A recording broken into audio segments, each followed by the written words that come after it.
नमस्कार सांग मैंने आपण मानु समस्त को मो स्टोरी चैनल स्वागत। चलतु हृदय को छुईला भाया प्रेम कहानी शुणा केमितिका ए प्रेम बंधनर पंचम भाग प्रथम द्वितीय तृतीय चतुर्थ भाग आपण मैंने जदि शुणी ना जल्दी जल्दी शुणी नियंतु। एई आसुची कही अरुण चली जावा परे तांका फेरिया बाट को अनेक उत्कंठार सहित चाहि रहितला जिनू। तापरे रूम्र चारिपटे आउ थे भल करी आखि बुलाई आनिला जिनू। बेसी बड़ नहेले भी दुई जन चढ़िबारे किछि असुविधा हेब नाही।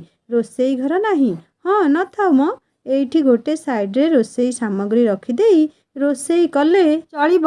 मने मने निजको बुझाई दे टिके हसी दे कहला, धैत मु रोसई करिया कथा कौन भाबुची। गैस नाही कि चूल्हा नाही, डाली नाही कि चाउल नाही, हो छाड़ जहा टिके खाईदे पेट भरीगले हेला। आउ नाई नाई से अरुण को एबे किछि आनी देबाकू कहि परिबनी। तांका पाखरे पैसा हेले से आपे सबु आनी देबे।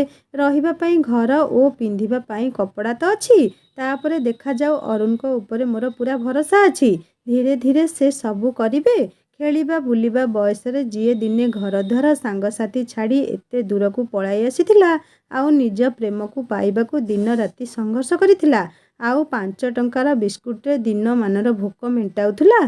तापाई कौन से एतिकी करि परिबो नाही। हाँ से सबू पारिब। दुख हेउ कि सुख हेउ छाई परी अरुण को सांगरे पाखे पाखे थिबो, किंतु केबे बोझ होई तांको निराशार कारण हेबो नाही। ता पाखरे जेतिकी भी जिनिस थिला सेइथिरे से तार से छोट रूम टिकु सजेइबाकू लागिला। प्रथमे से रूम रे थिबा सेल को पानी रे पोछि देई एक पेपर आवरण देई ता इष्ट देवी माँ मंगला को स्थापन करी धूप बत्तीटे जलाई देई ता जीवन धनर शुभ मनासी मुंडियाटे मारिला। तापरे अरुण व्यवहार करुथिबा से पुराणा बिछणाटीरे अति जत्न रे ता पई साइती रखिथिबा लाल ब्लू कॉम्बिनेशन से सुंदर बेडशीट पकाई देला। परे से छोट कोठरीटी को राज उआसर डनलप सेज ठारू किछि कम दिसुनथला। थरे ता जन्मदिन रे अरुण देइथिबा प्रिंस और प्रिंसेस का जुगल झूलाटी को ब्याग रु बाहर करी थाकरे रखिदेला। 2 वर्ष तले न्यूयॉर्क को निज हाथ रे दुहिंकर फोटो को कंप्यूटराइज करी ताकू गिफ्ट करी थिबा एक सुंदर मनलोभा फोटो को काढ़ी सामना रे सजाई देला। सिपन लाल बड़ थिबा तार एक चुन्नी को डोरे झुलाई देई एक असम डोर स्क्रीन रूप देई देला। ता हाथ पाहांतारे थिबा छोट मोट जिनिस रे प्रेम पुट भरी दुहिंक स्वप्नर रंगीन संसार को रंगायित करी सजेई देइतिला। इते सबु सारिबा परे को टिके टिके भोक लागुथुला। केते समय तो होई गलानी, अरुण कहीं ए जाय आसिलेनी। बाहर को जीवाकू मना करी जाइछंती। मने मने भाबिला बाहर को सिना जीबिनी, जाउछि डोर भितरु थाई बाहर को टिके देखि नेबी। रूम खोली एपट सेपट देखिला बेलकू जणे लेडीज आसी ता पाखरे हाजर। तांकू देखि से टिके संकी गला। अरुण मना करी जाइथिले, तुमे एठी संपूर्ण नुआ, किए केमिति होइथिबो काहाकू न जानी तुमे ता सहित कथावार्ता हेबो नाही। तेणु करी मु न आसीबा जाए डोर खोलिबो नाही। सेइथि पई से टिके डरी गला। महिला जनक हसी हसी ताकू पचारिले, आजी नुआ आसीछ, लागुछि तुमे नुआ विवाह करिछ। मित हासरे जिनू हाँ भरिला। तापरे से कहिले, हाँ तुमे 2 जण आसीबा समय मु देखुथिली। सत कहिबी बहुत सुंदर तुम 2 जनक जोड़ी। एका सांगरे जेतेबेले तुमे दुहे घर भीतर को आसुथिल लागुथिला सते जेमिति लक्ष्मी नारायण का जुगल मूर्ति। मु तुम रूम रो ए सामना रूम रे रहूची। तुमर किछि भी जरूरत थिले मते निसंकोच रे कहि परिबो। हाँ आज्ञा निश्चित जणैबी कहिला जिनू। मनरे भाबुथाए से जल्दी जांतु, हेले से जीवा बदल रे आहुरी गपिबाकू लागिले। जिनू को तार ना पचारिले। तापरे कहिले, तमे सेतेबेलठू आसिलणी, चित खाई नथिबो, मु किछि खाइबा आणुछि खाइदेब। जिनू पाटिरू चटकरी बाहरी आसिला, नाई नाई से जाइछंती खाइबा धरी आसिबे, आउ आमे सांग होई खाइबू। जिनू तांकठू मुकुलिबाकू चेष्टा करुथुला। से पुणी कहिले, तुमे आजि ठारू आमर पड़ोसी होई गल। पड़ोसी कौन, तुमे मोर सान भूणी भली लागुछ। तेणु किछि भी असुविधा थिले मते जणैबो। तांको कथाबार्ता भारी निजर लागुथुला। हेले जिनू डरी डरी कथा हेउथुला। अरुण जानिले काले ता उपर रागिबे। जा हेउ किछि समय कथा हला परे से चली गले। जल्दी डोरटा बंद करी देई जिनू टिके आश्वस्ति अनुभव कला। ओहो मनीष बंचीगला। 2-3 घंटारू ऊर्ध्व होई जाइथिला अरुणकर देखा नथिला। जिनू बोरिंग हेउथुला। एपटे पेटरे भोक 2 गुणित हेउथुला। ସେମାନେ ସକାଳୁ କିଛି ଖାଇନଥିଲେ। ତା ଆଖି ଆଗରେ ବାପା, ମା, ଭାଇ, ଭଉଣୀମାନଙ୍କ ମୁହଁ ନାଚି ଉଠୁଥିଲା।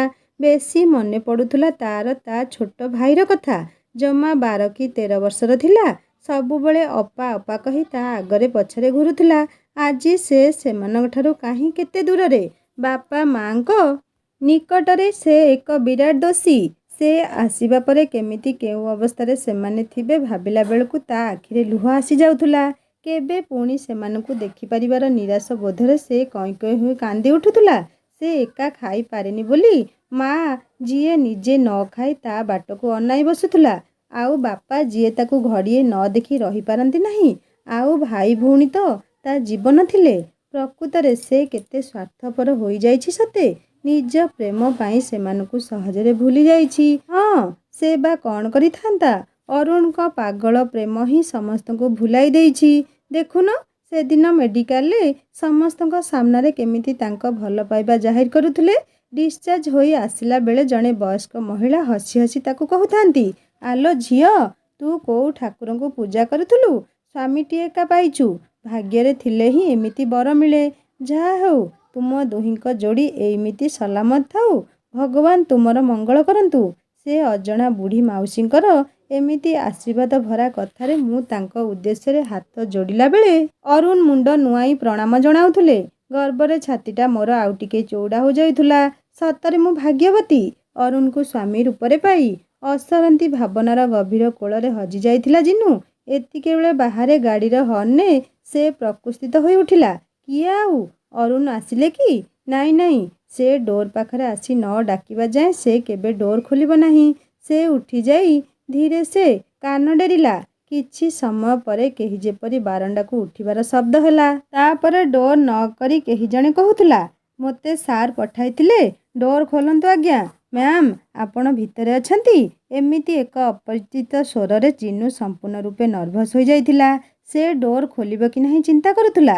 ଏତିକିବେଳେ ପୁଣି ନକ୍ର ଶବ୍ଦ ଟଙ୍ଗ ଟଙ୍ଗ। ଜିନୁ ଏଥର କିଛି ଉପାୟ ନ ପାଇ ଡୋରର ଲକ୍ ଉପର ଆଡ଼କୁ ହାତ ବଢ଼ଉଥିଲା। ଶେଷରେ ଏତିକି କହିବି, ପ୍ରକୃତରେ ଗଢ଼ି ଜାଣିଲେ ଘର ସୁନ୍ଦର।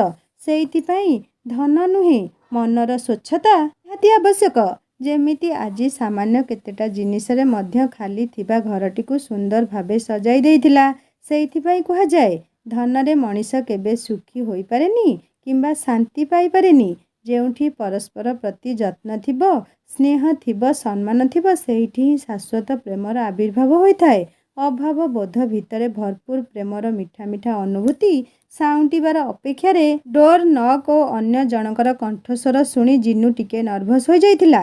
ତାପରେ ବାରମ୍ବାର ଡୋର ଖଟ ଖଟ କରିବାର ଶବ୍ଦରେ ଜିନୁ ଡରି ଡରି ଡୋର ଲକ୍ ଉପରକୁ ହାତ ନେଲା ବେଳକୁ ତାକୁ ଶୁଭିଗଲା, ଏଇ ଗୁନୁ, ଡୋର ଖୋଲ, ମୁଁ ଆସିଛି। ହସି ହସି ଜିନୁ ଡୋର ଖୋଲିଦେଲା। ଦେଖିଲା ଘର ଆଗରେ ଗୋଟେ ଗାଡ଼ି ଥୁଆ ହୋଇଛି। ଆଉ ସେଥିରେ ଭର୍ତ୍ତି ହୋଇ ରହିଛି ଘରର ନିତ୍ୟ ବ୍ୟବହାର୍ଯ୍ୟ ଜିନିଷ ସବୁ। ଘର ଭିତରକୁ ପଶୁ ପଶୁ ଅରୁଣ ଖୁସିରେ ଜିନୁକୁ କୁଣ୍ଢେଇ ପକେଇଲେ। ଆରେ ବାଃ, ମୋ ସ୍ତ୍ରୀ ଏତେ ସୁନ୍ଦର ଘର ସଜାଇ ଦେଇଛି।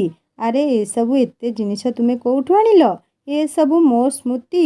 ମୋ ପାଖରେ ସଜେଇ ରଖିଥିଲି। ମୁଁ ଜାଣିଥିଲି ମୋ ପ୍ରିୟା ପାଖରେ ହିଁ କେବଳ ଏତେ ସବୁ ଗୁଣ ଖୁନ୍ଦି ହୋଇ ରହିଛି।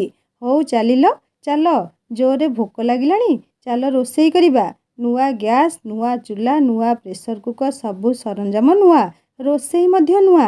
ଅରୁଣ ଆଣିଥିବା ଜିନିଷ ସବୁ ଜିନୁ ସଜାଇବାରେ ଲାଗିଲା। ଅରୁଣ ରୋଷେଇ କଲେ। ଅରୁଆ ଡାଲମା ପ୍ରାୟ ଅଧଘଣ୍ଟାରେ ରେଡ଼ି ହୋଇଗଲା।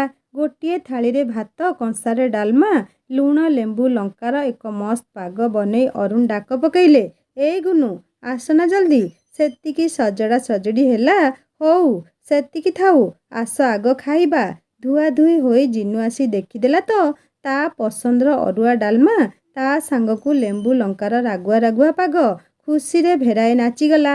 ଅରୁଣ ହସୁ ହସୁ କହିଲେ, ଆରେ ଆରେ, ସେତିକି ଥାଉ, ଏବେ ଖାଇକି ତ କୁହ, ସେଇ କେମିତି ହୋଇଛି। ସାଙ୍ଗ ହୋଇ ବସି ପଡ଼ିଲେ ଦୁଇ ଜଣ ଯାକ। ଗୋଟେ ଥର ଖାଇଦେଇ ଜିନୁ କହିଲା, ଆହା, ସତରେ ଅମୃତ।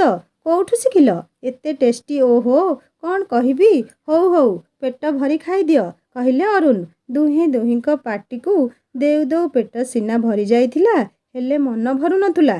ଜିନୁ ମନେ ମନେ ଭାବୁଥିଲା, ଏତେ ଟେଷ୍ଟି ରୋଷେଇ ମୋତେ ତ ଆସିବନି, ମୁଁ କ'ଣ କରିବି। ଅରୁଣ ଅଫିସ୍ ଗଲା ପରେ କେମିତି କ'ଣ କରିବି? ଏଇ କ'ଣ ଏତେ ଭାବୁଛ? ଯାଅ ଟିକେ ରେଷ୍ଟ ନେଇଯାଅ। ଜିନୁ ହାତକୁ ମେଡ଼ିସିନ ଓ ପାଣି ଗ୍ଲାସଟା ଅରୁଣ ବଢ଼ାଇ ଦେଲେ। ସୁନା ପିଲାଟି ଭଳି ଅରୁଣ ହାତରୁ ମେଡ଼ିସିନ ଖାଇ ଶୋଇବାକୁ ଚାଲିଗଲା ଜିନୁ। ଅରୁଣ ଭାବୁଥିଲେ ଯେଉଁ ହିସାବରେ ଜିନୁର ହାତ ଧରି ତାକୁ ସୁଖରେ ରଖିବାର ପଣ କରିଛି ସେଥିରେ ମୁଁ ସଫଳ ହେବି ତ? ତା ପରଦିନ ସକାଳୁ ଉଠି ଜିନୁ ନିଜର ନିତ୍ୟକର୍ମ ସାରିଲା ବେଳକୁ ଅରୁଣ ରୋଷେଇ ଆରମ୍ଭ କରିଦେଇଥିଲେ। ଜିନୁ ଯେତେ କହିଲେ ସୁଦ୍ଧା ସେ ତାକୁ ଅଲଗା କାମରେ ଲଗାଇ ଦେଇ ନିଜେ ରୋଷେଇ ସାରି ଦିଅନ୍ତି। କାହିଁକି ନା ସେ ଭଲରେ ଜାଣିଛନ୍ତି ଜିନୁକୁ ରୋଷେଇ ଆସେନି। ସେ ନିଜକୁ ଛୋଟ ନ ଭାବୁ ସେଇଥିପାଇଁ ସେ ନିଜେ ଏସବୁ କରିନିଅନ୍ତି। ପୂର୍ବରୁ ଜିନୁକୁ ଦେଇଥିବା ଫୋନ୍ଟି ଜିନୁ ପାଖରେ ଥାଏ। ସେ ଅଫିସ୍ ଗଲା ପରେ 2-4 ଥର ନିଶ୍ଚିତ ଫୋନ୍ କରି ତାର ଭଲମନ୍ଦ ବୁଝନ୍ତି। ଜିନୁକୁ ନେଇ ତାଙ୍କ ମନରେ ଅନେକ ଡର। କାହିଁକି ନା ସେ ଭାରି ସରଳ। ଆଜିକାଲି ଛନ୍ଦ କପଟ ଦୁନିଆରେ ସେ କୋଉଠି ଠକି ନ ଯାଉ ସେଇଥିପାଇଁ ସେ ଅନ୍ୟମାନଙ୍କ ସାଙ୍ଗରେ ମିଶିବାକୁ ବାରଣ କରିଥାନ୍ତି। ଏମିତି କିଛି ଦିନ ବିତି ଯାଇଥିଲା। ଦୁହିଁଙ୍କ ଭିତରେ ବଣ୍ଡିଂ ଏତେ ଷ୍ଟ୍ରଙ୍ଗ ଥିଲା ଯେ ଦୁହିଁ ଦୁହିଁଙ୍କର ମନର କଥାକୁ ସହଜେ ହୃଦୟଙ୍ଗମ କରିପାରୁଥିଲେ। ଏମିତି ପ୍ରେମ ଯେ ଦେଖିଲା ଲୋକଙ୍କର ତାଙ୍କ ପ୍ରେମ ଉପରେ ନଜର ଆପେ ଲାଗିଯିବ। ଜିନୁ ଅପରୂପା ସୁନ୍ଦରୀ ନଥିଲେ ବି ସାମାନ୍ୟ ସୁନ୍ଦରୀ ଥିଲା। ରୂପ ଅପେକ୍ଷା ତାର ସୁନ୍ଦର ଭଦ୍ର ବ୍ୟବହାର ଓ ଧୀର ସ୍ଥିର ଚାଲିଚଳନ ଅତି ସୁନ୍ଦର ଥିଲା। ଅରୁଣର ସାଙ୍ଗମାନେ ଅନେକ ଥର କହିଛନ୍ତି ଆମକୁ ଥରେ ଭାଉଜଙ୍କ ସହିତ ଇଣ୍ଟ୍ରୋଡ୍ୟୁସ୍ କରାଇ ଦେ, କିନ୍ତୁ ଅନେକ ବାହାନା ଦେଖାଇ ଅରୁଣ ତାଙ୍କ ସାଙ୍ଗମାନଙ୍କୁ ଘରକୁ ଆସିବାକୁ ଦେଇନାହାନ୍ତି। ସେ ସବୁବେଳେ ଚାହିଁଛନ୍ତି ତାଙ୍କ ଭିତରେ କେବେ ବି ତୃତୀୟ ବ୍ୟକ୍ତିର ପ୍ରବେଶ ନ ହେଉ। ତାଙ୍କ ସଂସାର ଧନର ଭରପୁର ନ ହେଉ ପଛେ ପ୍ରେମରେ ଭରପୁର ଥାଉ। ଜିନୁର ଗୋଟେ ବଡ଼ ଲକ୍ଷ୍ୟ ଥାଏ କି ସେ ଜବ୍ କରିବ। ସେଇଆ ହିଁ ଯୋଗକୁ ଗୋଟେ ଜବ୍ ଅଫର ଆସେ। ସେ ପୁଣି ଏକ ବ୍ୟାଙ୍କରୁ ଏକଥା ଶୁଣୁ ଶୁଣୁ ଜିନୁର ମନଟା ଖୁସିରେ ଝୁମି ଉଠେ। ଯାହା ହେଉ ତା ସ୍ୱପ୍ନ ଆଜି ପୂରଣ ହେବାକୁ ଯାଉଛି। ମୋ ଧନକୁ ମୁଁ ବି କିଛି ସାହାଯ୍ୟ କରିପାରିବି। ଆମେ ଦୁହେଁ ମିଶି ରୋଜଗାର କଲେ ଆମର ଆଉ କିଛି ଅସୁବିଧା ରହିବ ନାହିଁ। ଜିନୁ ପାଟିରୁ ଏ କଥା ଶୁଣି ହଠାତ୍ ରାଗିଗଲେ ଅରୁଣ। ଚିଡ଼ି ଉଠି କହିଲେ ତୁମେ କ'ଣ ସାବିତ କରିବାକୁ ଚାହୁଁଛ କହିଲ ଦେଖି? ତାଙ୍କର ରୁକ୍ଷ ବ୍ୟବହାର ଓ ଏମିତି ପ୍ରଶ୍ନରେ ଜିନୁର ଆଖି ଛଳଛଳ ହୋଇଯାଉଥିଲା। ସେ କିଛି ନ କହି ସେଠୁ ଉଠି ଚାଲିଗଲା। ଅରୁଣ କିଛି ସମୟ ଚୁପ୍ ହୋଇ ବସି ରହିଲା ପରେ ଜିନୁ ପାଖକୁ ଉଠିକି ଗଲେ। ସାମ୍ନାରେ ତାର ଆଣ୍ଠୁମାଡ଼ି ବସି ପଡ଼ିଲେ ଏବଂ 2 ହାତରେ 2 କାନକୁ ଧରି କହିଲେ ସରି ଧନ, ତୁମ ସହ ଏମିତି ଶକ୍ତ ବ୍ୟବହାର କରିଥିବାରୁ। ରାଗନି ସୁନା, ମୋତେ କ୍ଷମା କରିଦିଅ। ମୁଁ ତୁମ ଉପରେ ରାଗି ନାହିଁ, ରାଗିଲି ମୋ ନିଜ ଉପରେ। ମୋର କମ୍ ରୋଜଗାର ପାଇଁ ସିନା ତୁମେ ତୁମ ରୋଜଗାର କଥା ଚିନ୍ତା କରୁଛ। ମୁଁ କିନ୍ତୁ ଏଥିରେ ରାଜି ନୁହେଁ। କାହିଁକି ଜାଣିଛ? କାହିଁକି ନା ମୁଁ ଚାହେଁ ଆମ ପ୍ରେମ, ଆମ ସମ୍ପର୍କ, ଆମ ଛୋଟିଆ ସଂସାର ଆମର ଏଇ ଛୋଟ ଘରେ ସୀମିତ ରହୁ। ଆଜି ଭଳି ପ୍ରତ୍ୟେକ ଦିନ ଏମିତି ତୁମେ ମୋ ଆସିବା ବାଟକୁ ଅନାଇ ରୁହ। ମୋତେ ଅପେକ୍ଷା କର, ମୋତେ ଆହୁରି ଭଲ ପାଅ। ତୁମେ ପ୍ରେମର ଖୋରାକରେ ମୁଁ ସଫଳତାର ପାହାଚ ଚଢ଼ିବି। ଆଉ ମୁଁ କଥା ଦେଉଛି ମୁଁ ଆଗକୁ ଯିବି, ତୁମକୁ ବହୁତ ଭଲରେ ରଖିବି। ତୁମେ ଜମା ବ୍ୟସ୍ତ ହୁଅନି ଧନ। ତାପରେ ତୁମେ ଜବ୍ କଲେ ତୁମେ ବ୍ୟସ୍ତ ରହିବ, ମୁଁ ବି ବ୍ୟସ୍ତ ରହିବି। ଆମେ ଆସିଲା ବେଳକୁ 2 ଜଣ ଯାକ ଟାୟାର୍ଡ ଥିବା। ନା ତୁମେ ମୋ ସହିତ ଠିକ୍ରେ କଥା ହେବ ନା ମୁଁ ତୁମ ସହ। ଏମିତି ହେଲେ ଦିନେ ନା ଦିନେ ଆମ ଭଲ ପାଇବା କମି କମି ଯିବ। ଆଉ ଗୋଟେ କଥା, ଲୋକ ବି କ'ଣ କହିବେ? ଏଇରେ ଦେଖ ଟୋକା ତ ନେଇଗଲା, ହେଲେ ଏବେ ଆଉ ଚଳେଇ ପାରୁନି ଯେ ସ୍ତ୍ରୀକୁ ଖଟାଇ ପଇସା ରୋଜଗାର କଲାଣି। ନାଇଁ ବାବା, ତୁମେ ପାଖରେ ଥାଅ, ମୋ ବାହୁ ବନ୍ଧନରେ ଏମିତି ଲୁଚି ରହିଥାଅ। ଜିନୁକୁ କୋଳକୁ ଟାଣି ନେଇ ଚୁଟି କେରାକୁ ତାର କାନ ପାଖରୁ ହଟାଇ ଦେଇ ତା କାନ ପାଖରେ ଚୁପି ଚୁପି କହୁଥିଲେ ସତ କଥା ହେଉଛି ମୁଁ ଚାହେଁନି ମୋ ଛଡ଼ା ତୁମକୁ କିଏ ଦେଖୁ। ମୋ ଛଡ଼ା ତୁମେ ଆଉ କାହା ସହ କଥା ହୁଅ, କୌଣସି ବାହାନାରେ ବି ହଉ ତୁମେ ଆଉ କାହାର ସଂସ୍ପର୍ଶରେ ଆସ। ମୋଟାମୋଟି ଭାବେ କହିବାକୁ ଗଲେ ମୁଁ ଚାହୁଁଛି କି ମୋ ଧନ ଏମିତି ସବୁଦିନ ମୋରି ବାହୁବନ୍ଧନରେ ବାନ୍ଧି ହୋଇ ରହିଥାଉ। ଅରୁଣଙ୍କ ଭଲ ପାଇବାରେ ଜିନୁ ହଜି ଯାଇଥିଲା ପ୍ରୀତିର ଗଭୀର ପ୍ରଦେଶକୁ। ମନେ ମନେ ଭାବୁଥିଲା ସତରେ କେହି କ'ଣ କାହାକୁ ଏତେ ବି ଭଲ ପାଇପାରେ? ଏମିତି ବି ପ୍ରେମ ହୁଏ ଯେଉଁଠି ପ୍ରେମକୁ ନେଇ ପ୍ରତାରଣା, ପ୍ରତିଶୋଧ, ହତ୍ୟା, ଘୃଣାର ଶିକାର ହୁଏ ମଣିଷ। ଅପରପକ୍ଷରେ ସେଠି ପ୍ରେମକୁ ସଫଳ କରିବା ପାଇଁ ନିଜକୁ ଜଳାଞ୍ଜଳି ଦିଏ ମଣିଷ। ଅରୁଣ ଜବ୍ ପାଇଁ ଜିନୁକୁ ବାରଣ କରିବା ପରେ ତା ମୁଣ୍ଡରେ ଏକ ଆଇଡିଆ ଆସିଥିଲା। ଆଉ ତାପରେ ମଥାରେ ନାଲି ସିନ୍ଦୁରର ଟୋପା, ହାତରେ ଶଙ୍ଖା ଚୁଡ଼ି, ଦେହରେ ହଳଦିଆ ଶାଢ଼ୀଟେ ପିନ୍ଧି ସେଦିନ ଯେତେବେଳେ ଜିନୁ ଖାଇବା ବାଢ଼ୁଥିଲା ଅରୁଣକୁ ଲାଗୁଥିଲା ସତେକି ଲକ୍ଷ୍ମୀ ସାଆନ୍ତାଣୀ ମୋ ଗରିବ କୁଡ଼ିଆରେ ପାଦ ଦେଇଛନ୍ତି। ସେ ଅପଲକ ନୟନରେ ଚାହିଁ ରହିଥିଲେ ତାକୁ। ତାଙ୍କ ପାଖରେ ଖାଇବା ଥାଳି ରଖିଦେଇ ଜିନୁ ତାଙ୍କୁ ହଲାଇ ଦେଇ କହିଲା ଓଏ କ'ଣ ଏତେ ଭାବୁଛ? ସେ ଟିକେ ଇତସ୍ତତ ହେଲା ଭଳି ଚମକି ପଡ଼ି କହିଲେ, କାହିଁ ନାଇଁ ତ, ସେମିତି କିଛି ନାହିଁ। ଜିନୁ ହସି ହସି ଗଡ଼ିଗଲା। ଯଦି କିଛି ନାହିଁ ତେବେ ଚମକି ପଡ଼ିଲ କ'ଣ ପାଇଁ? କୁହ କୁହ, କିଛି ତ ଅଛି। ତାହେଲେ ଶୁଣିବ? ହଉ ଶୁଣ, କହି ଜିନୁକୁ ତାଙ୍କ କୋଳକୁ ସେ ଟାଣିନେଲେ। ଦୁଇ ହାତରେ ତାର ସେ ହସ ମଥା ଉପରେ ଏକ ସରୁ ଚୁମ୍ବନ ଆଙ୍କି ଦେଇ କହିଲେ, ଏଥର ବୁଝିଲ ତ ମୁଁ କ'ଣ ଭାବୁଥିଲି? ଜିନୁ ନିଜକୁ ମୁକୁଳେଇବାକୁ ଯାଇ ଲାଜରେ ଜଡ଼ ସଡ଼ ହୋଇଯାଇଥିଲା।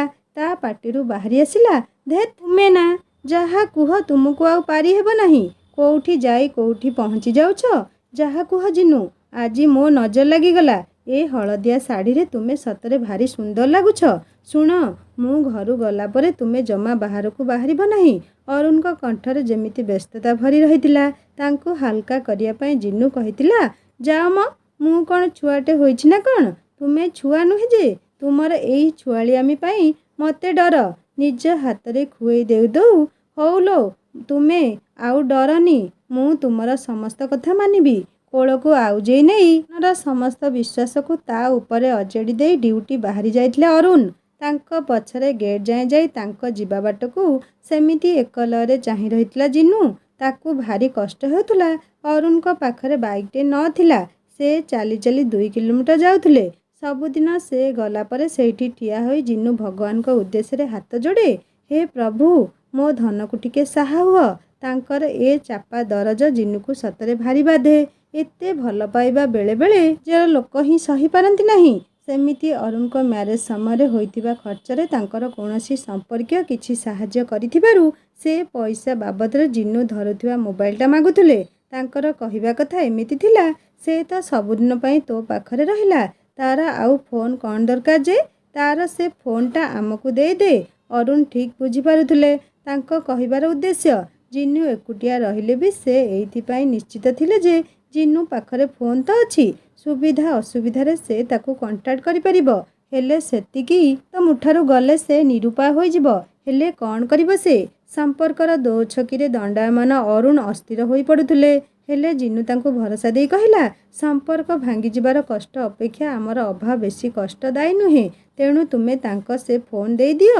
ଏତେ ଆଦରରେ ତାଙ୍କ ଧନକୁ ଉପହାର ଦେଇଥିବା ଫୋନ୍ଟିକୁ ଦେବାକୁ ଅରୁଣଙ୍କର ଇଚ୍ଛା ନଥିଲେ ମଧ୍ୟ ସେ ଜିନୁ କଥାରେ ଆଖି ବୁଜି ତାଙ୍କ ସମ୍ପର୍କୀୟ ହାତରେ ସେଦିନ ଧରାଇ ଦେଇଥିଲେ ସେ ଫୋନ୍ଟିକୁ। ସମୟ ଗଡ଼ି ଚାଲିଥିଲା। ଦିନ ପରେ ଦିନ ପ୍ରେମ ଫଲ୍ଗୁ ଧାରେ ଭାସି ବୁଲୁଥିଲେ ଦୁହେଁ। ସେମାନେ ଆଧୁନିକ ଥିଲେ, ତାଙ୍କ ପ୍ରେମ ଆଧୁନିକତାକୁ ଛୁଇଁ ପାରୁନଥିଲା। ନୂଆ ନୂଆ ବାହାଘର, ସେ ପୁଣି ପ୍ରେମ କରି ହେଲେ ଦିନଟେ ପାଇଁ ଅରୁଣ ତାକୁ ବାହାରକୁ ବୁଲେଇ ନେଇ ନାହାନ୍ତି। ଯେମିତିକି ହୋଟେଲ, ପାର୍କ, ସିନେମା କିମ୍ବା ବଜାର। ଏସବୁ ପାଇଁ ଜିନୁ ମଧ୍ୟ କେବେ ଥରେ ମନଉଣା କରିନାହିଁ। ହଁ, ସେ ବହୁତ ଖୁସି ଦିନ ରାତି ଭଲ ପାଉଥିବା ସ୍ୱାମୀ ଓ କେୟାର କରୁଥିବା ସାଥୀଟିଏ ପାଇ। ଜୀବନରେ ଆଉ ବା କ'ଣ ଅଧିକା ଦରକାର? ସେ ସେମିତି ଝିଅଟିଏ ଥିଲା, ଅଳ୍ପରେ ତ ସନ୍ତୁଷ୍ଟ ହେଉଥିଲା, ହେଲେ ସ୍ନେହ ଆଗରେ ହାର ମାନି ଯାଉଥିଲା। ତା ଭାବନାରେ ଧନ ଅପେକ୍ଷା ମନ ହିଁ ବଡ଼ ଥିଲା। ଆଉ ଭଗବାନଙ୍କ ଆଶୀର୍ବାଦରୁ ଯାହା ତାକୁ ପ୍ରାପ୍ତ ମଧ୍ୟ ହୋଇଥିଲା। ସକାଳେ ହେଉ କି ସନ୍ଧ୍ୟାରେ ପ୍ରତ୍ୟେକ ସମୟରେ ଅରୁଣ ତାକୁ ରୋଷେଇରେ ସାହାଯ୍ୟ କରନ୍ତି। ସେ ଜାଣିଛନ୍ତି ଜିନୁକୁ ରୋଷେଇ ଜଣା ନାହିଁ, ହେଲେ ସେ କଥା କହି ତା ମନକୁ ଆଘାତ ଦେବାକୁ ସେ କେବେ ଚାହିଁ ନାହାନ୍ତି। କିନ୍ତୁ ମନ ଭିତରେ ଜିନୁ ନିଜକୁ ଭାରି ଛୋଟ ଫିଲ୍ କରେ। ଏମିତି ଗୋଟେ ଦିନ ଅରୁଣ ଆସିବା ଆଗରୁ ସେ ରୋଷେଇ ସାରିଦେବ ଭାବି ତରତରରେ ରୋଷେଇ କରୁଥିଲା। ହେଲେ ଦୁର୍ଭାଗ୍ୟବଶତଃ ସେଦିନ ଭାତ ଗାଳିବା ସମୟରେ ପେଜଗୁଡ଼ା ତା ହାତ ଉପରେ ଢାଳି ହୋଇଗଲା। ହାତଟା ସମ୍ପୂର୍ଣ୍ଣ ଫୋଟକା ହୋଇଗଲା ଏବଂ ସେ ଫୋଟକା ଅତ୍ୟଧିକ ଯନ୍ତ୍ରଣାଦାୟକ ଥିଲା, ଯାହା ଜିନୁ ପାଇଁ ଅତ୍ୟନ୍ତ ଅସହ୍ୟ ଥିଲା। କିନ୍ତୁ ଅରୁଣକୁ ଜଣାଇବାକୁ ତା ପାଖରେ ନା ଫୋନ୍ ଥିଲା ନା କୌଣସି ସୁବିଧା। ତେଣୁ ସେ ଅପେକ୍ଷା କରି ରହିଥିଲା। ଅରୁଣ ଆସିବା ପରେ ତାର ଅବସ୍ଥା ଦେଖି ବିବ୍ରତ ହୋଇପଡ଼ିଲେ। ସେ ନଥିବା ସମୟରେ ରୋଷେଇ କରିଥିବାରୁ ଜିନୁ ଉପରେ ଅନେକ ରାଗିଲେ। ହେଲେ କ'ଣ କରିବେ? ନିଜ ମନକୁ ନିଜେ ବୁଝେଇ ଜିନୁକୁ ଡକ୍ଟରଙ୍କ ପାଖକୁ ନେଇ ମେଡ଼ିସିନ ଆଣି ଲଗେଇଦେଲେ। ଆଉ ଥରେ ଏମିତି ଭୁଲ ନ କରିବାକୁ ତାଗିଦ କଲେ। ଜିନୁର ହାତର ଯନ୍ତ୍ରଣାଠାରୁ ତାଙ୍କ ମନର ଯନ୍ତ୍ରଣା ଅଧିକ ଥିଲା।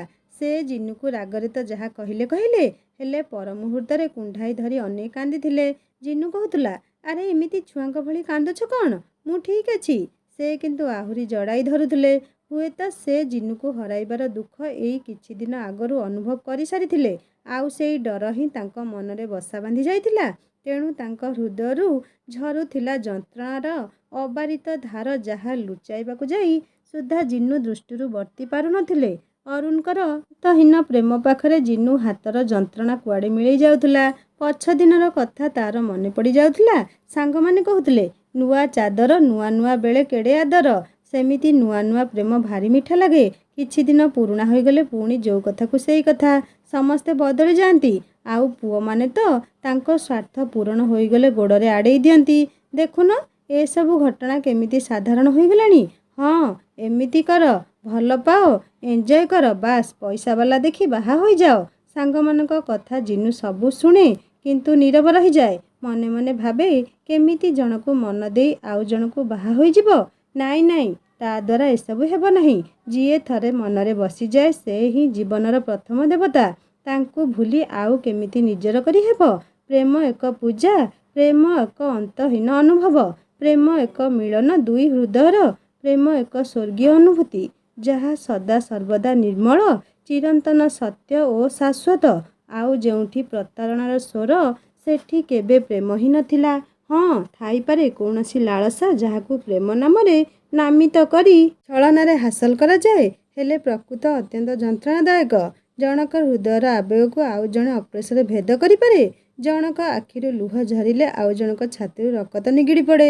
ଯେମିତି ଆଜି ସାମାନ୍ୟ ଫୋଟକଟା ପାଇଁ ଅରୁଣଙ୍କ ବିଚଳିତ ଭିତରେ ତା ପ୍ରତି ଥିବା ନିବିଡ଼ ଭଲ ପାଇବା ସେ ଅନୁଭବ କରିପାରୁଥିଲା। ଏମିତି ପ୍ରାୟ 3 ମାସ ବିତି ଯାଇଥିଲା। ଦିନେ ଅଫିସରୁ ଆସିବା ପରେ ଅରୁଣ ବହୁତ ଦୁର୍ବଳ ଅନୁଭବ କରୁଥିବା ଜିନୁକୁ କହିଲେ, ଅଣ୍ଟା ଓ ଦେହ ଅତିଶୟ ପେନ୍ ହେଉଛି, ଯାହାକି ମୁଁ ସହିପାରୁନି ବୋଲି କହିଲେ। ଜିନୁ ଭାବିଲା ଅତ୍ୟଧିକ ପରିଶ୍ରମ ପାଇଁ ଏସବୁ ହୁଏତ ହେଉଥାଇପାରେ। ତେଣୁ ସନ୍ଧ୍ୟାରେ ଗରମ ସୋରିଷ ତେଲ ରସୁଣ ଫୁଟାଇ ମାଲିସ କରିଦେଲା। ସେ ନ ଖାଇ ଚୁପଚାପ ଶୋଇପଡ଼ିଲେ। ଜିନୁକୁ କିଛି ଭଲ ଲାଗୁନଥିଲା। ସେ ବି ନ ଖାଇ ଶୋଇବାକୁ ଆସିଲା। ଦେଖିଲା ଅରୁଣ ବହୁତ କଷ୍ଟ ପାଉଛନ୍ତି, ଖାଲି ବାଉଳା ଚାଉଳା ହେଉଛନ୍ତି। ତାଙ୍କୁ ଏମିତି ଅବସ୍ଥା ଦେଖି ତା ମୁଣ୍ଡ କିଛି କାମ କରୁନଥାଏ। ଏଠି ତ ସବୁ ଅଚିହ୍ନା, କାହାକୁ ଡାକିବ, କେଉଁଠିକୁ ଯିବ, ସେଇ ଚିନ୍ତାରେ ତା ମୁଣ୍ଡ କ'ଣ ହୋଇଯାଉଥାଏ। ସେ ଅରୁଣଙ୍କ ମୁଣ୍ଡକୁ ନିଜ କୋଳରେ ଧରିଥାଏ। ଏତିକି ବେଳେ ସେ ଅଚେତ ହୋଇଗଲେ। ଅରୁଣଙ୍କ ସ୍ୱାସ୍ଥ୍ୟାବସ୍ଥା ଧୀରେ ଧୀରେ ବିଗିଡ଼ିବାରେ ଲାଗିଥାଏ। ଭୟଭୀତ ଅବସ୍ଥାରେ ଜିନୁ ତାଙ୍କୁ ମେଡ଼ିକାଲ ନେବାକୁ ଚେଷ୍ଟା କଲା ପରେ ରାତି ଯେତିକି ବଢ଼ୁଥିଲା, ଅରୁଣଙ୍କ ସ୍ୱାସ୍ଥ୍ୟାବସ୍ଥା ସେତିକି ଖରାପ ହେବାରେ ଲାଗିଥିଲା। ଅନ୍ୟ ଉପାୟ ନ ପାଇ ଜିନୁ ତାଙ୍କ ଫୋନରେ ଡାଏଲ ହୋଇଥିବା ଏକ ନମ୍ବରକୁ କଲ୍ କଲା, ଯିଏକି ଅରୁଣଙ୍କର ଅଫିସ ସାଙ୍ଗ। ସକାଳେ ତାଙ୍କ ଘରକୁ ଆସିଥିଲେ। ହ୍ୟାଲୋ, ହଁ ଭାଇ କୁହ, ଅରୁଣଙ୍କ ସାଙ୍ଗ ମନୋଜ କହିଲେ। ଜିନୁ କହିଲା, ମୁଁ ଭାଉଜ କହୁଥିଲି, ଭାଇଙ୍କ ଦେହ ବହୁତ ଖରାପ, ତାଙ୍କୁ ଯେମିତି ହେଲେ ଏଇ ସାଙ୍ଗେ ସାଙ୍ଗେ ହସ୍ପିଟାଲ ନେବାକୁ ହେବ। ତୁମେ ଯଦି ଜିନୁର କାନ୍ଦ କାନ୍ଦ କଣ୍ଠ ଶୁଣି ମନୋଜ କହିଲେ, ଭାଉଜ ତୁମେ ଜମା ବ୍ୟସ୍ତ ହୁଅନି, ମୁଁ ଏଇ ସାଙ୍ଗେ ସାଙ୍ଗେ ଯାଇ ପହଞ୍ଚୁଛି। ଠିକ୍ 10 ମିନିଟ୍ ଭିତରେ ମନୋଜ ବାଇକ୍ ଧରି ଆସି ପହଞ୍ଚିଗଲେ। ଅରୁଣକୁ ମଝିରେ ବସାଇ ତାଙ୍କ ଦୁଇ ବାହୁକୁ ଦୁଇ ହାତରେ ଜୋର କରି ଧରି ପଛରେ ବସିଲା ଜିନୁ। ମଝିରେ ଟଳମଳ ଅବସ୍ଥାରେ ଝୁଲି ପଡ଼ୁଥାନ୍ତି ଜିନୁ କାନ୍ଧ ଉପରେ। ମନେ ମନେ ଠାକୁରଙ୍କୁ ଡାକୁଥାଏ, ଜିନୁ, ହେ ପ୍ରଭୁ, ମୋ ଧନକୁ ଠିକ୍ କରିଦିଅ। ତୁମ ଛଡ଼ା ଏ ଦୁନିଆରେ ମୋର ଆଉ କେହି ତାହା ଭରସା ନାହିଁ। ତାଙ୍କୁ ଜଲ୍ଦି ଠିକ୍ କରିଦିଅ। ଜିନୁର ଭାବନା ଭିତରେ ସେମାନେ ହସ୍ପିଟାଲରେ ପହଞ୍ଚି ଯାଇଥିଲେ। ତାଙ୍କର ଏମିତି ସିରିୟସ୍ କଣ୍ଡିସନ ଦେଖି ଡକ୍ଟର ସାଙ୍ଗେ ସାଙ୍ଗେ ଆଡମିଟ୍ କରିଦେଲେ। ସାଲାଇନ୍ ଓ ଇଞ୍ଜେକ୍ସନ ଲଗାଇଦେଲେ। ସମସ୍ତ ପ୍ରକାର ଟେଷ୍ଟ ପାଇଁ ପ୍ରସ୍ତୁତି ଆରମ୍ଭ ହୋଇଗଲା। କେବେ କେହି ନିଜର ଲୋକ ଯଦି ହସ୍ପିଟାଲରେ ଏମିତି ଅବସ୍ଥାରେ ଥାଆନ୍ତି, ତେବେ କେମିତି ଗୋଟେ ଅଜଣା ଆଶଙ୍କାରେ ଦେହ ମୁଣ୍ଡ କ'ଣ ହୋଇଯାଏ। ସେଥିରେ ଯଦି ସାହସ ଦେଲା ଭଳି ପାଖରେ କେହି ନ ରୁହନ୍ତି, ତେବେ ତ ଆହୁରି ଭୟ ଲାଗେ। ଠିକ୍ ସେମିତି ବାହାରେ ଡକ୍ଟରଙ୍କୁ ଅପେକ୍ଷା କରି ଜିନୁର ନିଶ୍ୱାସଟା ରହି ରହି ଚାଲୁଥାଏ। ପ୍ରାୟ 2-3 ଘଣ୍ଟା ବିତି ଯାଇଥିଲା। ଜିନୁ ସ୍ଥିର ହୋଇ ବସିପାରୁନଥାଏ। ଉଠୁଥାଏ, ବସୁଥାଏ, ପଦଚାରଣ କରିବାରେ ଲାଗିଥାଏ। ତାର ବ୍ୟସ୍ତତା ଦେଖି ମନ ତାକୁ ଧୈର୍ଯ୍ୟ ଧରିବାକୁ କହୁଥାଏ। ହେଲେ ଜିନୁର ମନ ଭିତରଟା ବିଚଳିତ ହୋଇ ଉଠୁଥାଏ। ଅରୁଣଙ୍କ କାନ୍ଦ ଶୁଭୁଥାଏ ଭିତରୁ। ଜିନୁ ମନେ ମନେ ଭାବୁଥାଏ, ଶୁଧୁ ଡରୁକୁଳା କୋଉଠିକାର। ଦେଖୁନ କେମିତି ଛୁଆଙ୍କ ଭଳି କାନ୍ଦୁଛନ୍ତି। ତାର ଭାରି ଇଚ୍ଛା ହେଉଥାଏ ତାଙ୍କ ପାଖରେ ଯାଇ ତାଙ୍କ କାନ୍ଧରେ ହାତ ରଖି ତାଙ୍କ ଦେହରେ ସାହସ ଭରିଦେବାକୁ। ହେଲେ ନିରୁପାୟ। ବାର ବାରଯାଏ ଅରୁଣ ଥିବା ଦୁଆର ମୁହଁକୁ ଫେରିବା ହିଁ ସାର ହେଉଥାଏ। ଅନେକ ସମୟର ଅପେକ୍ଷା ପରେ ଡକ୍ଟର ଆସିଲେ। ଆଶା ଆଶଙ୍କା ମନରେ ନେଇ ଡକ୍ଟରଙ୍କ ପାଖକୁ ଦୌଡ଼ିଗଲା ଜିନୁ। ଡକ୍ଟର କହିଲେ, ବ୍ୟସ୍ତ ହେବାର କିଛି ନାହିଁ, ଅତ୍ୟଧିକ ଦୁର୍ବଳତା କାରଣରୁ ଏସବୁ ହେଉଛି। ଖାଇବା ଓ ଶୋଇବାର ଅଭାବରୁ ଦୁର୍ବଳତା ଓ ରକ୍ତହୀନତା ଦେଖାଦେଇଛି। ବିଶେଷ କିଛି ଅସୁବିଧା ନାହିଁ। 2 ଦିନ ପରେ ସବୁ ଠିକ୍ ହେଇଯିବ। କିନ୍ତୁ ହଁ, ତାଙ୍କ ଖାଇବା ଓ ଶୋଇବାର ବରାବର ଧ୍ୟାନ ରଖିବାକୁ ପଡ଼ିବ। ଜିନୁ ଡକ୍ଟରଙ୍କ ଠାରୁ ସମସ୍ତ ମେଡ଼ିସିନ ଓ ଇଞ୍ଜେକ୍ସନ टाइम टेबुल जानिबा परे डॉक्टरଙ୍କୁ धन्यवाद जणाई भगवानଙ୍କ उद्देश्य हाथ जोड़िला। जिनुर मन पड़ुला भल पाइबारे पछ दिन गुड़ाक केमिति दिन दिन उपास रुहंती से राति राति अनिद्रा होई ता सहित कथा हुअंती। सकाळु पुणी ड्यूटी चली जाती। टाइम टू टाइम ता खाइबा खबर बुझु बुझु से निज खाइबा भूली जाती। एक रकम तांकर खाइबा पीबा अवहेला जोगु तांकर भोक मरीगला। प्रायतः उपास रहिबा तांकर एक अभ्यास पालटि जाइथिला। से जानिछि ताकू आनिबा पई तांकर प्रतिटी क्षण संघर्षमय थिला। 600 टंकारे चाकिरीठू आरंभ करी 5 टंकार बिस्कुटे राति पुहाई देबा अधिक कष्ट आउ कौन थाई पारे। हाथ आंगुठीर थिबा तार से सुना मुदी को टिके चुमी देला से अरुणकर प्रथम उपहार। अनेक दुख और अभाव बोध भितर से एइटिकु ता हाथ में पिंधाई दे कहिथिले, तुमे तो मोर सुना हीरा, मो जीवन अपासरा मोती। तुमको देबा पाई मो पाखरे एमिति किछि वस्तु कि द्रव्य नाही। मु चाहूँगी मोर एई छोट स्मृतिटा तुम हाथ में सबुबले रही थाउ। मो धन देहरे अलंकार बा कौन आवश्यक। तार से सरलता भाव मन किणा कथा निमिषके परको आपणार करिनेबा कला ही मो धन शरीर श्रेष्ठ गहना। एक कथा से दिन कही सारी जिन्नू मथारे आंकी देइथिले एक प्रीतिभरा चुमा, जेउथिरे स्वर्ग सुख मिलिथिला। जिन्नू मने मने कहूतला से ए जीवन रे आउ किछि लोड़ा नाही प्रभु। मो धनर एमिति भल पाइबा एमिति प्रीतिभरा साथी मते सबु जन्म रे मिलू। सतरे धन तुमे नियारा, तुम प्रेम संसारर सर्व सुखठू ऊर्ध्वरे। ए गुनु आना टिके मो पाखकू। से धीर ओ कलिया स्वर रे जिन्नूर भावना भांगीगला। अरुण आखि बुझी ता हाथ को मुठेई धरिथिले। अजाणते जिन्नू आखिरु लुह दुई टोपा निगिड़ी पड़िला तांको मुह उपरे। से तांको छाती उपरको आउजेई नेले जिन्नूकू। मु ठीक अछि लो, मो सुना काई कांदुछि, मोर किछि हेबनी। जेतेबेले जाए मो गुनु मो संगरे अछि। मु जानिछि मरण भी आसिले ता भल पाइबार शक्ति आगे हारी जीव। मु तते छाड़ी। अरुण को पाटी रे हाथ देई कई कई होई कांदी उठिला जिन्नू। छी पागली, एमिति कौन सब कांदंती। जिन्नू आखिरु लुह पोछि देई कहिले अरुण। जिन्नूर कोह उठुतुला, एते भल पाइबा से अबा सहिब केमिति। सतरे धनर कमी पाखरे भल पाइबार भरपूर भंडार थाए, जेउठी स्वर्ग सुख भी तुच्छ लागे। ना अरुण गाड़ी थिला ना बैंक बालांस, हेले से प्रेम रे अमीर थिला। निज जवाबर पक्का थिला। से हृदयरु भल पाइथिला। जिन्नू उपरे निज जीवन को लुटेई देइथिला। केबे सुना केबे धन केबे गुनु डाकरे ता परिचय बदली देइथिला। देखिबा लोक भी ईर्षा करिवे जेमिति। एमिति प्रेम थिला दुहिंक भितरे। 2 दिन परे अरुण मेडिकालु को आसी जाइथिले, हेले से संपूर्ण सुस्थ होई नथिले। दिन राति तांकर सेवा करिथिला जिन्नू। ठीक समय मेडिसिन जूस हॉर्लिक्स निज हाथ में पियाई देउथुला। ब्रश करैबा गाधोई देबा खुआई देबा एमिति कि राति रे अलार्म लगाई बारंबार उठी जूस ग्लूकोज पानी पियाइबा तार नीतिदिनर अभ्यास हो जाइथिला। जेमिति कि गोटे छुआर केयर माँ निए ताठू अधिक जत्न नेउथला। से प्राय 2 मास हो जाइथिला तांको संपूर्ण सुस्थ हेबा पई। जिन्नू जीवा परठारु जदि ओ भाई भौणी सहित कथा हेउथला, सेतेबेले बापा ता सहित कथा होई नथिले। राग थिला कि नथिला? हाँ, अभिमान जरूर थिला। काहेकि ना से ए जाए तांको जोई को देखि नथिले। आउ अरुणकर एपरी अवस्था कथा शुणी तांको देखिया पई जाई जिन्नू पाखरे पहुँचिले। सबु मान अभिमान तांकर उभेई जाइथिला जेतेबेले से अरुण को देखिथिले। कारण से अरुण को स्थान रे आउ जणको तांकर जोई बोली भाबी नेइथिले, जिए कि अरुणकर सांग थिला। ए कथा से जणाइबा परे एक हास्य रोल सृष्टि होइथिला ससुर ओ जोईंक मध्यरे। जहा हेउ जिन्नू बहुत खुशी थिला। एते सुख हाथ मुठारे पाई से आत्महरा होई पडुथुला। किछि दिन परे बापा फेरी जाइथिले। अरुण मध्य सुस्थ होई आसुथुले। हेले 2 मासर तांको छुट्टी सेमानक आर्थिक अवस्था को ओलट पालट करि देइथिला। हेले सबु परिस्थिति रे दुही दुहींक साथी रे थिले। लड़ीकी सामना करने प्रस्तुत रही। अरुण आखिर पितुला करी रखिथिले जिन्नू। क्षणे सुधा तांको आखि आगु दूरेई देउनथिले जिन्नू। एमिति प्राय 8 मास कटि जाइथिला। दुहींक जीवन रे एक नुआ अतिथिर आभास रे आनंद उत्फुल्लित थिले दुहे। ओह, हृदयर से कि अफुरंत खुशी। निज प्रेमर स्वरूप हाथ मुठारे पाइबार मोह दुहींको आहुरी निबिड़ करुथुला। अपेक्षारे मजबूत थिले दुहे निज छाती रे आश्वासी नेबाकू निजर रक्तपिंडुलाकू। एक नूतन अतिथिर आगमन संवाद जिन्नू और अरुण को विभोर करुथुला। ठीक एतिकी बेले ସେପ୍ଟେମ୍ବର 16 ତାରିଖ। ସବୁଦିନ ଭଳି ଭୋର 5ଟାରୁ ନିଦ ଭାଙ୍ଗିଗଲା ଜିନୁର। ଉଠି ବସିଲା ସେ। ଅରୁଣକୁ ଚାହିଁଲା। ଆଖି ଯୋଡ଼ିକ ବନ୍ଦ। ଶାନ୍ତ ସୁଧୀର ମୁହଁଟା ଭାରି ଉଜ୍ଜଳ ଦିଶୁଛି। ଆହା, ପରମ ପ୍ରଶାନ୍ତିରେ ଶୋଇଯାଇଛନ୍ତି। ସତେ କି କେତେ ଜନ୍ମର ନିଦ ଆଜି ତାଙ୍କର ପୂରଣ ହୋଇଛି। ହଁ, ସତେ ତ। ସେମାନଙ୍କ ବାହାଘର ପୂର୍ବରୁ ନେଇ ଆଜି ପର୍ଯ୍ୟନ୍ତ ଅନେକ ଘଟଣା, ଦୁର୍ଘଟଣା ଓ ଧାଁ ଦୌଡ଼ ଭିତରେ ସେ ଆଜି ଯାଏ ଅଣନିଶ୍ୱାସୀ ଥିଲେ। ଯାହା ହେଉ, ସେ ଆଜି ନିଶ୍ଚିତରେ ଟିକେ ଶୋଇଯାଇଛନ୍ତି। ଶୋଇଥାନ୍ତୁ। ତାଙ୍କ ନିଦ କାଳେ ଭାଙ୍ଗିଯିବ, ସେଇଥିପାଇଁ ସେ ନିଜକୁ ଆସ୍ତେ କରି ମୁକୁଳେଇ ନେଉଥିଲା ତାଙ୍କ ବାହୁ ତଳେ ରହିଥିବା ନିଜର ପଣତ କାନିକୁ ଓ ଅସ୍ତବ୍ୟସ୍ତ ହୋଇ ରହିଥିବା ପିନ୍ଧା ବସ୍ତ୍ରଟିକୁ ସଜାଡ଼ି ନେଇ ଉଠିଗଲା ବେଳେ ବାମ ହାତକୁ ଧରି ପକେଇଲେ ଅରୁଣ। ସେମିତି ଆଖି ବୁଜି, ଏତେ ଭୋରୁ କୁଆଡ଼େ ଯାଉଛ? ଯେତିକି ସମୟ ମୁଁ ତୁମ ପାଖରେ ଅଛି, ତୁମେ ମୋତେ ଛାଡ଼ି କୁଆଡ଼େ ଯାଅନି ଗୁନୁ। କିଛି ନହେଲେ ଅନ୍ତତଃ ମୋ ପାଖରେ ତ ବସ। ସେତିକି ସମୟ ହୁଏତ ମୋ ପାଇଁ ଅତ୍ୟନ୍ତ ସୁଖକର ସମୟ ହେବ। ଲାଜ ମିଶା ମୁରୁକି ହସୁଥିଲା ଜିନୁ। ହଉ ଠିକ୍ ଅଛି, ତୁମ ପାଖରେ ବସିବି ତ।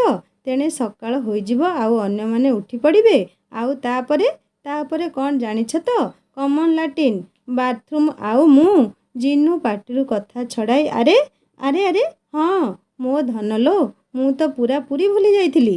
ଜିନୁର ହାତକୁ ନିଜ ହାତରେ ଜଡ଼ାଇ ଧରି ଗୋଟେ ଛୋଟ ପିଲା ଭଳି କହିଲେ, ସତ କହିଲ ଧନ, ତୁମେ ମନେ ମନେ ମୋ ଉପରେ ରାଗୁନ ତ?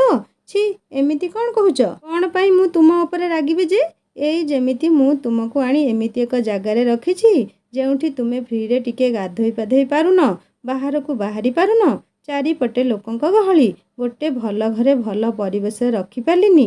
ଗୋଟେ ଅଫସୋସ ଭରା ଦୀର୍ଘ ନିଶ୍ୱାସ ନେଇ ଧିକ୍ ମୋ ସ୍ୱାମୀ ପଣିଆକୁ ଅରୁଣକୁ ଚୁପ୍ କରାଇବାକୁ ତାଙ୍କ ଅଣ୍ଟା ପାଖକୁ ନଖରେ ଚିମୁଟି ଦେଇ ଜିନୁ କହିଲା, ଏମିତି ବେକାର କଥା ବନ୍ଦ କରିବ ନା ଦେଖିବ ଏବେ କୁତୁ କରିବି କହି ତାଙ୍କ ଆଡ଼କୁ ହାତ ନେଲା ବେଳକୁ ଅରୁଣ ହସି ହସି କହି ଉଠିଲେ, ଆରେ ବାବା ନାଇଁ, ଆଉ କେବେ କହିବିନି।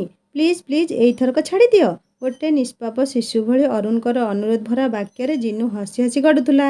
ଜିନୁର ମନଖୋଲା ଖିଲିଖିଲି ହସ ଓ ଅରୁଣଙ୍କର ଚପଳାମି ଭରା ନିରୀହ ଭାଷାରେ ଉଦିତ ସୂର୍ଯ୍ୟ ଦେବତା ଯେମିତି ଦୁହିଁଙ୍କ ଅନାବିଳ ପ୍ରେମ ଆକାଶରେ ପ୍ରୀତି ଆୟୁଷ ଢାଳି ତାଙ୍କ ଶାଶ୍ୱତ ପ୍ରେମକୁ ଦୀର୍ଘାୟୁର ଆଶୀର୍ବାଦରେ ପୃଥିବୀ ପୃଷ୍ଠକୁ ନିଜର ରଙ୍ଗୀନ ଆଭାରେ ଉଦ୍ଭାସିତ କରି ବିଚ୍ଛୁରିତ କରୁଥିଲେ ସୁନେଲି କିରଣ। ଜିନୁ ନିତ୍ୟକର୍ମ ସାରି ଜଳଖିଆ ପ୍ରସ୍ତୁତ କରୁଥାଏ। ଅରୁଣ ଉଠିବା ଦେଖି ପାଣି ଗ୍ଲାସ୍ ଓ ଚା' କପ୍ ତାଙ୍କ ହାତକୁ ବଢ଼ାଇ ଦେଲା। ଆହା, କି ଟେଷ୍ଟି। ଚା' ଢୋକଟା ପାଟିରେ ଦେଇ ଅରୁଣ କହିଲେ, ଆଜି ସକାଳଟା ଏତେ ସୁନ୍ଦର ଲାଗୁଛି, ଦିନଟା ଆଜି ବହୁତ ଭଲରେ କଟିବ। ମୋର ଈଶ୍ୱରଙ୍କ ନିକଟରେ ସେଇ ଗୋଟିଏ ପ୍ରାର୍ଥନା, ମୋ ଧନ ଜୀବନର ସବୁ ସମୟ ଏମିତି ଭଲରେ ବିତୁ। ଜିନୁର ଓଦା କେଶକୁ ସାଉଁଳେଇ ଦେଇ ସିନ୍ଦୁର ଭରା ମଥାରେ ତାଙ୍କ ଆଙ୍କିଦେଲେ ନୀରବ ଚୁମାଟିଏ। ଲାଜେଇ ଯାଇ ଅରୁଣକୁ ଦୂରକୁ ଠେଲି ଦେଇ ଜିନୁ କହିଲା, ଯାଅ ମ, ଜଲ୍ଦି ନିତ୍ୟକର୍ମ ସାରି ରେଡ଼ି ହୋଇ ଆସ। ମୋର ଜଳଖିଆ ବନା ସରିଲାଣି। ତୁମର ତେଣେ ଅଫିସ୍ ଲେଟ୍ ହୋଇଯାଉଛି। ଅରୁଣ ହସି ଦେଇ ଯାଉ ଯାଉ କହିଲେ, ହଉ, ସବୁ ବୁଝିଗଲି ଏଥର। ମୋର ୟୁନିଫର୍ମଟା ଆଇରନ୍ କରି ରଖିଥାଅ, ମୁଁ ଆସୁଛି। ଚଟାଣରେ ବେଡସିଟ୍ଟା ବିଛେଇ ଦେଇ ତା ଉପରେ ସାର୍ଟଟା ଭାଙ୍ଗ ଦେଇ ରଖି ତରତରରେ ଆଇରନ୍ ପ୍ଲଗ୍ଟା ବୋର୍ଡ଼ରେ ଗେଞ୍ଜୁ କ'ଣ ହେଲା କେଜାଣି ହଠାତ୍ ସେ ଛିଟିକି ପଡ଼ିଲା। କାନ୍ଥରେ ତା ମୁଣ୍ଡଟା ଢୋ ହୋଇ ବାଡ଼େଇ ହୋଇ ଯାଇଥିଲା। ସେ ମାଲୋ କହି ଚିଲେଇ ଉଠିଲା। କ'ଣ ହେଲା କହି ଅରୁଣ ଓଦା ସରସର ହୋଇ ଦୌଡ଼ି ଆସିଲେ ଜିନୁକୁ ଉଠେଇ ନେଲେ କୋଳକୁ। ଏଇ ଧନ, କିଛି ହୋଇନି ତ ତୁମର? କୌଣସି ପ୍ରକାରେ ଅରୁଣ ଆଇରନ୍ ପ୍ଲଗ୍କୁ ବୋର୍ଡ଼ରୁ ଅଲଗା କରି ଜିନୁକୁ ଶେଯ ଉପରକୁ ଉଠେଇ ନେଲେ। ଗାଧୋଇ ସାରି ଆସୁଥିବା ଅରୁଣଙ୍କ ଦେହଟା ଝାଳରେ ଜଡ଼ସଡ଼ ହୋଇଯାଇଥିଲା। ଭୟ ଓ ଆଶଙ୍କାରେ ଗୋଟାପଣେ ଥରୁଥିଲା। ତାଙ୍କର ଏପରି ଅବସ୍ଥା ଦେଖି ଜିନୁ ଉଠି ବସିଲା। ଅରୁଣଙ୍କ କାନ୍ଧରେ ହାତ ରଖି କହିଲା, ମୁଁ ଶୋଇବି କ'ଣ? ମୋର କିଛି ହୋଇନି। ଏଇ ମୁଣ୍ଡଟା ଟିକେ ବାଜି ଯାଇଛି, ସେ କିଛି ନାହିଁ। ଟିକେ ପରେ ସବୁ ଠିକ୍ ହେଇଯିବ। ଜିନୁର ମୁହଁକୁ ଚାହିଁଲେ ଅରୁଣ। ଭୟ ମିଶ୍ରିତ ସେ ଚାହାଣୀ ଯେଉଁଥିରେ ଭରି ରହିଛି କିଛି ହରେଇ ଦେବାର ଭୟ। ଲୁହ ଟଳମଳ ଆଖିରେ ଜିନୁକୁ ସେ କୁଣ୍ଢେଇ ପକେଇଲେ। ଏଇ 2 ଦିନ ତଳେ ଡକ୍ଟରଙ୍କୁ ଦେଖାଇ ଚେକଅପ୍ କରି ଆଣିଛି ସେ। ଡକ୍ଟରଙ୍କ କହିବା ମୁତାବକ ଏବେ 2.5 ମାସ ଚାଲିଛି। ସେ କହିଥିଲେ ଏଇ ପ୍ରଥମ 3 ମାସ ଜିନୁ ପାଇଁ ବହୁତ ଗୁରୁତ୍ୱପୂର୍ଣ୍ଣ। ହେଲେ ନିଜର ଟିକେ ଖାମଖିଆଲି ମନୋଭାବ ଯୋଗୁଁ କ'ଣ ଏସବୁ ହୋଇଗଲା? କିଛି ଅସୁବିଧା ହୋଇଯିବନି ତ? ଧୀରେ ଧୀରେ ଜିନୁର ପେଟରେ ହାତ ରଖି ଭାବୁଥିଲେ, ମୋ ଜୀବନ ଧନ କଅଁଳ କଢ଼ିଟି ଠିକ୍ ଅଛି। ମନରେ ଅସୁମାରୀ ଆଶଙ୍କା। କିଛି ଅଘଟଣ? ନାଇଁ, ସେମିତି କିଛି ହବନି। ଗୁନୁ ଲୋ, ତୁମକୁ ସବୁ ଠିକ୍ଠାକ୍ ଲାଗୁଛି ତ? ଜିନୁ ଛିଡ଼ା ହୋଇଯାଇ କହିଲା, ଆରେ ପାଗଳ, ଏଇ ଦେଖ ମୁଁ ବିଲକୁଲ ଠିକ୍ ଅଛି। ମୋର କିଛି ହୋଇନି। ତୁମେ ଗୋଟେ ଖାଲି ଅଯଥାରେ ଟେନସନ୍ ନେଉଛ। ମୁଁ ପୁରାପୁରି ସୁସ୍ଥ ଆଉ ଆମ ଜୀବନ ଧନ ବି ସମ୍ପୂର୍ଣ୍ଣ ସୁରକ୍ଷିତ। ତମେ ଚିନ୍ତା କରନି। ଅଫିସ୍ ଯାଅ, କିଛି ଅସୁବିଧା ହେଲେ ମୁଁ ତୁମକୁ ଫୋନ୍ କରିବି। ନର୍ଭସ୍ ଭରା ସ୍ୱରରେ ସତ କହୁଛ ତ? କହିଲେ ଅରୁଣ। ଆରେ ହଁ ବାବା, ମୁଁ ସତ କହୁଛି। ଛାଡ଼ ମୋତେ, ଦେଖ ମୁଁ କେମିତି ଚାଲୁଛି। କହି କହି ଜିନୁ ପ୍ଲେଟ୍ରେ ଉପମା ଧରି ଚାଲି ଆସିଲା। ଅରୁଣ ନିଜେ ଖାଇବେ କ'ଣ? ଚାମଚେ ଚାମଚେ କରି ନିଜ ହାତରେ ଜିନୁକୁ ଖୁଆଇ ଦେଲେ। ସେଓ ଅଙ୍ଗୁର କାଟି ପ୍ଲେଟ୍ରେ ବାଢ଼ି ଦେଇ ଗଲେ। ଠିକ୍ 45 ମିନିଟ୍ରେ ଖାଇ ନେବାକୁ ବାରବାର କହିଗଲେ। ବିନା ଆଇରନ୍ ସାର୍ଟଟାକୁ ଦେହରେ ଗଳେଇ ଦେଇ ଘରୁ ବାହାରିଗଲେ। ଠିକ୍ 1 ଘଣ୍ଟା ପରେ ପଡ଼ିଶା ଭାଉଜଙ୍କୁ ଫୋନ୍ କରି ଜିନୁ ସହିତ କଥା ହେଲେ। ଠିକ୍ ଠାକ୍ ଲାଗୁଛି କି ନାହିଁ, ଫଳ ଖାଇଛ କି ନାହିଁ ପଚାରି ସାରି ଟିକେ ଆଶ୍ୱସ୍ତି ପାଇ ଫୋନ୍ ରଖିଲେ। ଜିନୁ ଶୋଇଯାଇଥିଲା।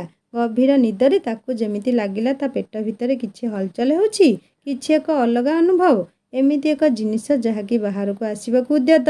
କିଛି ଚାପ, କିଛି ସାମାନ୍ୟ ହାଲକା ଯନ୍ତ୍ରଣା। ଓଃ, ଉଠି ବସିଲା ଜିନୁ। ସେ ସ୍ୱପ୍ନ ଦେଖୁଥିଲା କି? ଧେତ୍, ଏ ସ୍ୱପ୍ନ ବି ନା। ଦିନରେ ବି ମୋ ପିଛା ଛାଡ଼ୁନି। ଏ କଥା ମନକୁ ମନ କହି କହି ସେ ମୁହଁ ଧୋଇବାକୁ ଚାଲିଗଲା।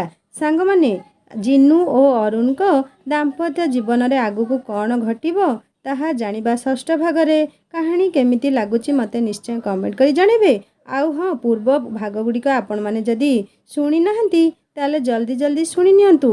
ଆଉ ହଁ ସାଙ୍ଗମାନେ, କାହାଣୀ ଯଦି ଭଲ ଲାଗୁଥାଏ ଲାଇକ୍ଟିଏ କରିବେ, ସାଙ୍ଗମାନଙ୍କ ସହିତ ସେୟାର କରିବେ। ଆଉ ଯଦି ମୋ ଚ୍ୟାନେଲରେ ନୂଆ ଅଛନ୍ତି ତାହେଲେ ସବସ୍କ୍ରାଇବ୍ କରି ବେଲ୍ ଆଇକନ୍ ଦବାଇଦେବେ। ଆଉ ଗୋଟେ କଥା, ମୋର ଗୋଟେ ହିନ୍ଦୀ ଷ୍ଟୋରି ଚ୍ୟାନେଲ୍ ଅଛି, ଯାହାର ଲିଙ୍କ୍ ମୁଁ ଏହି ଷ୍ଟୋରିର ଡେସ୍କ୍ରିପସନ୍ରେ ଦେଇଦେବି। ଆପଣମାନେ କ୍ଲିକ୍ କଲେ ସୁନ୍ଦର ସୁନ୍ଦର ହିନ୍ଦୀ ଷ୍ଟୋରି ପଢ଼ିପାରିବେ ଓ ଶୁଣିପାରିବେ। ଏବେ ମୋତେ ବିଦାୟ ଦିଅନ୍ତୁ। ଜଲ୍ଦି ନେଇ ଆସିବି ଏହି କାହାଣୀର ଆଉ ଗୋଟେ ଭାଗ। ରହୁଛି। ନମସ୍କାର। ଜୟ ଜଗନ୍ନାଥ।